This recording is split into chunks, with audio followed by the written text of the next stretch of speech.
আচ্ছা, একবার ভেবে দেখুন তো, নিজের প্রিয় মানুষটি যদি কখনো বলে তুমি ভালো থেকো, তাহলে কি সত্যি ভালো থাকা চায়? যে মানুষটিকে নিয়ে এত স্বপ্ন দেখা, নিঃস্বার্থভাবে তাকে ভালোবাসা, তাকে নিয়ে সংসার বাঁধার প্রচেষ্টা করা, আর দিন শেষে বলে নাকি তুমি ভালো থেকো, তুমি আমার থেকে ভালো কাউকে পেয়ে যাবে, তাহলে কি সত্যি ভালো থাকা যায়? না, কখনোই ভালো থাকা যায় না। মানুষ ভালো থাকার জন্যই তো ভালোবাসে। আর দিন শেষে সেই যদি বলে ভালো থেকো, তাহলে সে মানুষটা কখনোই ভালো থাকতে পারে না। তার সুন্দর করে সাজানো স্বপ্নগুলো যদি ভেঙে যায়, তাহলে কি ভালো থাকতে পারবে? কখনোই পারবে না।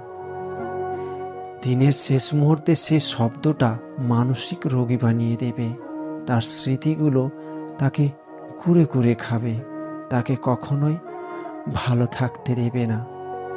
মানুষের মনে একবারে ভালোবাসা জাগে, সেটা হলো প্রথম ভালোবাসা।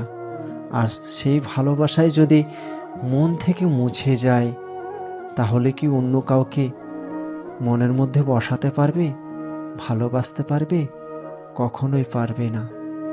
তাই ভালো থাকতে বললেও কখনো ভালো থাকা যায় না।